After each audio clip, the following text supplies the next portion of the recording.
بسم اللہ الرحمن الرحیم۔ السلام علیکم، میں ہوں محمد عثمان اور آپ دیکھ رہے ہیں پروگرام حرفراز اور مقبول جان کے ساتھ۔ ناظرین، ایک طرف تو مہنگائی کا طوفان ہے اور دوسری طرف پاکستان کی سیاست جو ہے وہ ایف آئی آر، الزامات اور جوابی الزامات کے گرد گھومتی نظر آ رہی ہے۔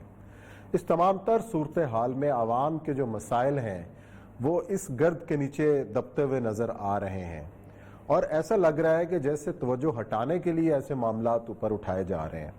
آخر عوام کا پرسان حال کون ہوگا؟ اور خاص طور پر جو اعداد و شمار خود حکومتی اداروں نے جاری کیے ہیں مہنگائی کے حوالے سے، اس پر خود حکومت بھی پریشان ہے۔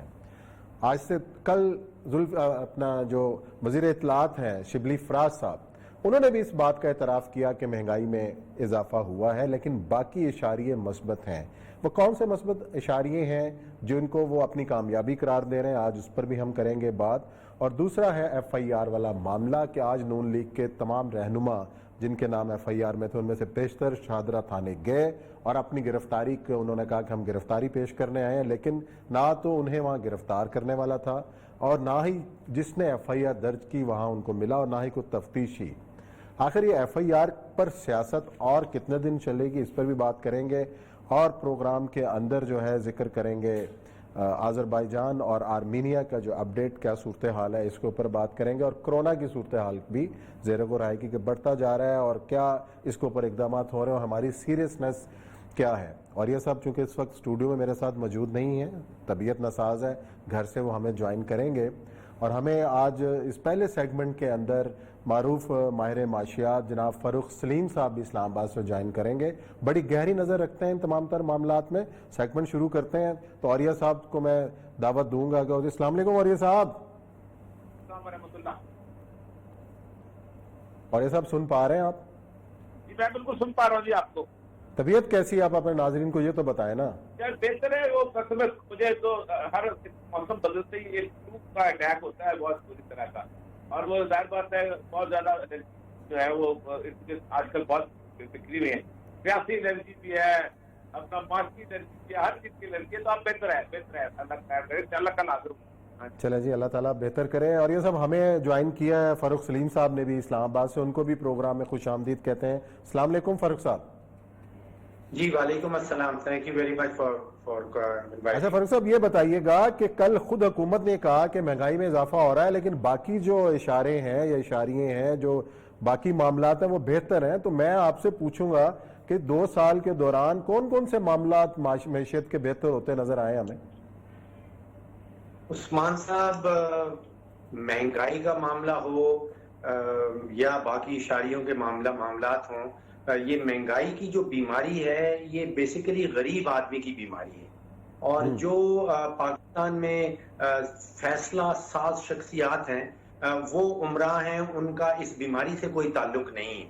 اب دیکھیے کہ ستمبر کا پورا مہینہ ہم نے گزار دیا اس بحث میں کہ کون کس سے ملا، چیف صاحب سے کون ملا، کیا مریم نواز صاحبہ کا ذکر آیا نہیں آیا، کتنا کراؤڈ نواز شریف صاحب سڑکوں پہ لا سکتے ہیں۔ پھر اکتوبر کا مہینہ آیا، اب ہم ایف آئی آر کے اوپر نکل گئے ہیں کہ وہ تمغات جو دیے گئے ہیں غداری کے وہ کس کو ملے۔ جو اصل معاملات ہیں، جو 22 کروڑ پاکستانیوں کے معاملات ہیں، ان میں نہ تو پاکستان کی فیصلہ ساز شخصیات ان میں انٹرسٹڈ ہیں اور نہ ہی ہمارا میڈیا انٹرسٹڈ ہے۔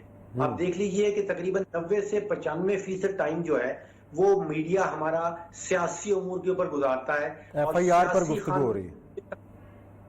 2-2.5 ہزار خاندان ہیں پاکستان میں جن کا سیاست سے ڈائریکٹ تعلق ہے، باقی جو 3 کروڑ خاندان ہیں ان کا معاملہ ہے کہ آلو کی قیمت 70% بڑھ گئی ہے، جو ٹماٹر کی قیمت ہے، یہ صرف 1 سال کی بات کر رہا ہوں، سپتمبر 2019 سے سپتمبر 2020، اور یہ حکومت کے اپنی رپورٹ ہے پاکستان بیورو آف اسٹیٹسٹکس کی، وہ کہتی ہے کہ آلو 67% 1 سال میں بڑھے ہیں، ٹماٹر جو ہے وہ 52%، اور گندم تقریباً 42% 1 سال میں۔ اب آپ المیہ دیکھیے کہ اس 1 سال میں 22 کروڑ پاکستانیوں کی آمدن جو ہے وہ نیچے آئی ہے، آمدن گر رہی ہے، ٹماٹر 60%، آلو 70%، پھر ادویات تقریباً 2-2.5%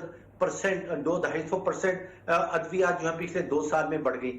دنیا بھر میں جب قیمتیں بڑھائی جاتی ہیں 5% بڑھتی ہے, پھر 10% بڑھ جاتی ہے, یہ 200-250% کا کیا فارمولا آتا ہے؟ آپ کی گیس کی ریٹ بڑھتا ہے تو 200-250% بڑھ جاتا ہے.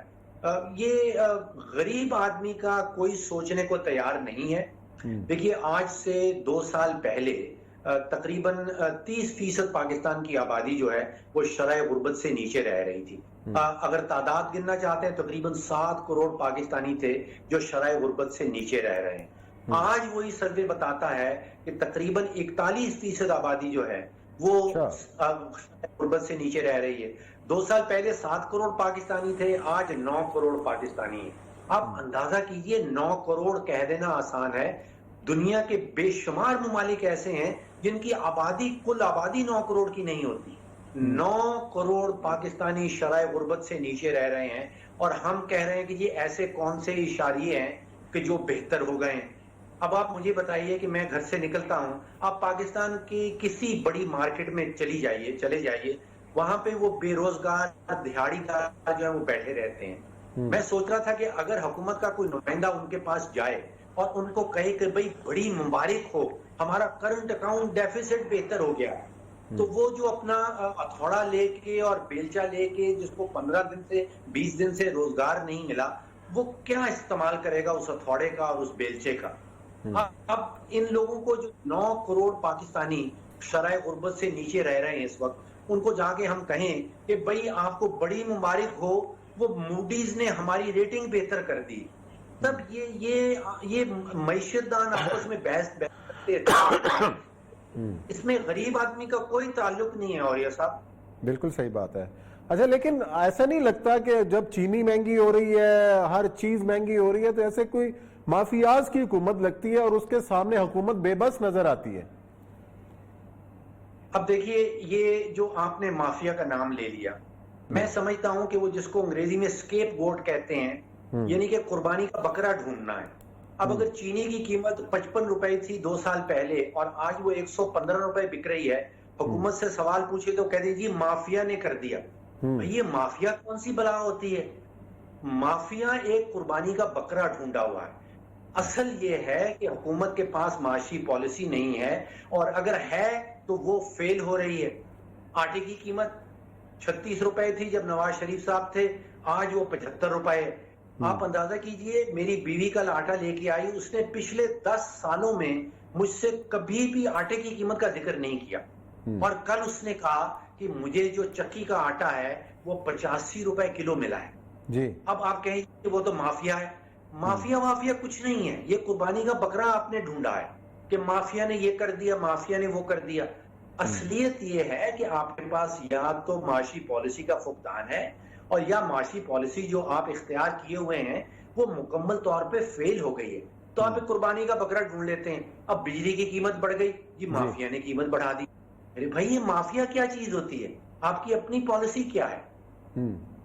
اچھا اب کرنا کیا ہے؟ مثلا آپ کہتے ہیں نا کہ یہاں سے ہم ریورس گیئر لگائیں اگر, کہ ہم ان چیزوں کو کس طریقے سے ٹریک پہ لا سکتے ہیں, تو ایسے کون کون سے اقدامات ضروری ہیں کہ جو حکومت اٹھائے اور یہ چیزیں کچھ کنٹرول میں آئیں؟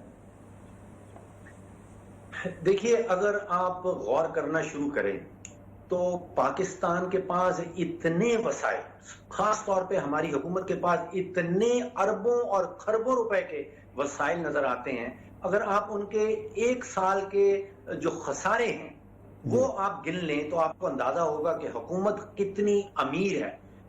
ہم نے پچھلے سال جو ہمارے پبلک سیکٹر انٹرپرائزز ہیں, جس میں پی آئی اے ہے, پاکستان سٹیل ہے, پاکستان ریلویز ہے, اس میں تقریباً 1800 ارب روپیہ ڈبو دیا ہے. جو ہمارا بجلی کا سیکٹر ہے, مجھے یاد ہے کہ 2018 میں اگست کے مہینے میں جب پی ڈی آئی کی حکومت آئی تھی تو پاور ڈویژن والوں نے ہمیں بتایا تھا کہ ہمارا گردشی قرضہ جو ہے وہ 1100 ارب کا ہے, اور اتنا بڑا بوجھ جو ہے وہ پی ایم ایل این کی حکومت چھوڑ کے جا رہی ہے. آج ہمیں بتایا جا رہا ہے کہ وہ گردشی قرضہ 1100 ارب نہیں رہا, وہ 2200 ارب کے قریب پہنچ گیا ہے. آپ اندازہ کیجئے کہ 2 سالوں میں 1100 ارب روپیہ اس حکومت نے بجلی کے شعبے میں ڈبو دیا ہے.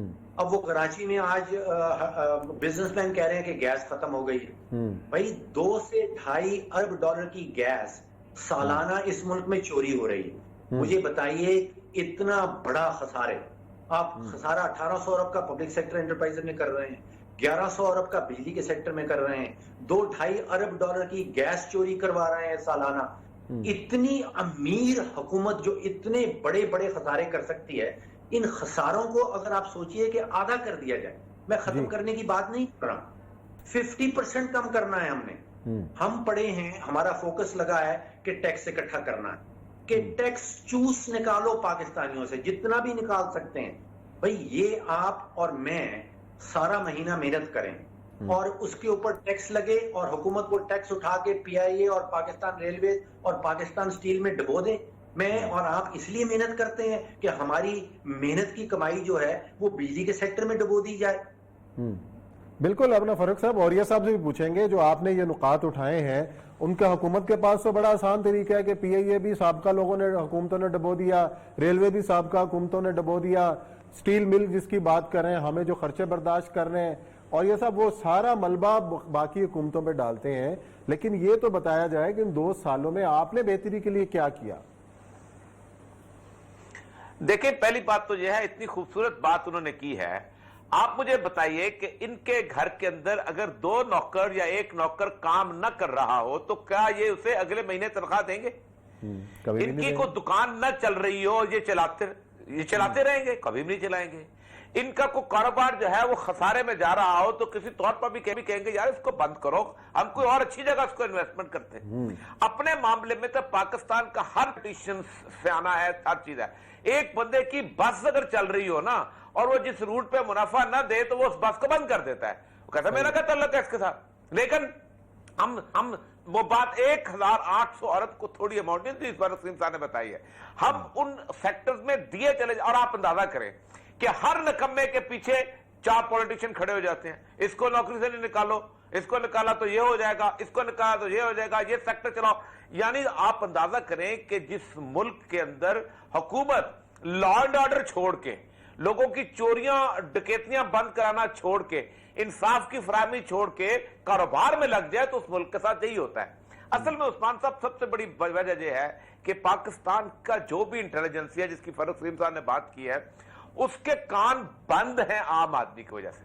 اور عام آدمی جو ہے اس کی حالت فیض کی ایک نظر میں کتے.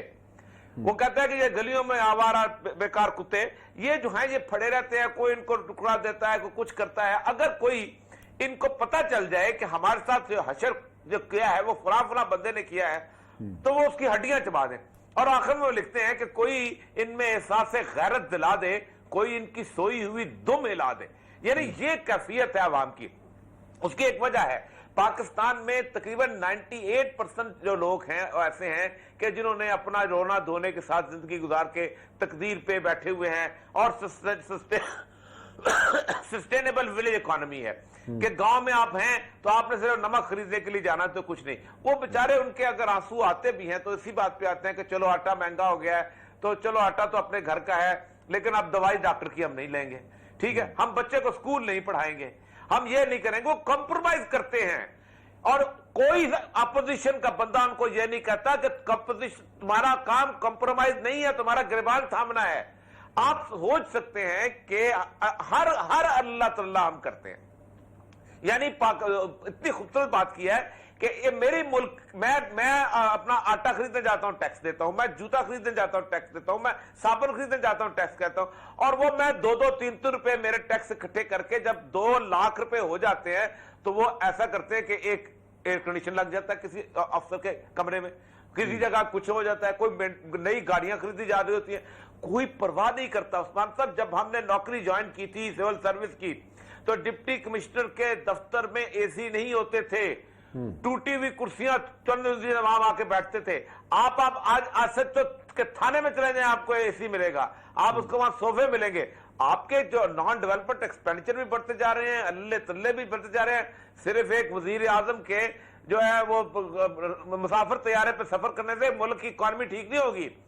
مسئلہ صرف یہ ہے کہ نہ اس کے اوپر اپوزیشن بات کر رہی ہے، نہ عوام بات کر رہے ہیں، نہ کوئی گروہ بات کر رہے ہیں.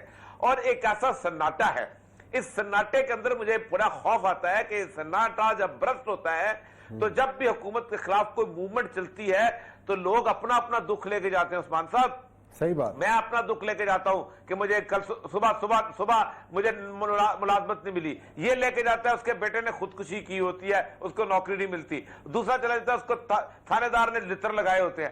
ہر بندہ کا اپنا غصہ ہوتا ہے، ہر بندے کا اپنا دکھ ہوتا ہے، لیکن وہ اس کا پتھر جو ہے نا وہ حکومت کو پڑتا ہے، وہ اس کی گالی جو ہے وہ حکومت کو پڑتی ہے. اس کو انقلاب کے بارے میں ٹپنگ پوائنٹ تھیوری کہتے ہیں، بڑی مشہور ہے. لیکن یہ غصہ ایک دم ہوتا ہے اور پتہ بھی نہیں چلتا. وہ جیسے وہ ورسائی پیلس میں جب لوگ جمع ہوئے تھے تو 25,000 کی آبادی تھی، تو بادشاہ نے دیکھ کے کہا اتنے لوگ آ کہاں سے گئے؟ اس کو اندازہ ہی نہیں ہوا. تو یہ وقت آنے والا ہے، مجھے لگتا یہی ہے. چلیں جی دیکھتے ہیں کیا ہوتا ہے آنے والے وقت کے اندر، اور عوام کی جو قوت برداشت ہے مہنگائی کو برداشت کرنے کی وہ کس حد تک ہے. فاروق سلیم صاحب آپ کا بہت شکریہ، آپ نے پروگرام میں جوائن کیا. ناظرین یہاں لیتے ہیں بریک، اور بریک کے بعد آئیں گے اور ذکر کریں گے FIR پالیٹکس کا.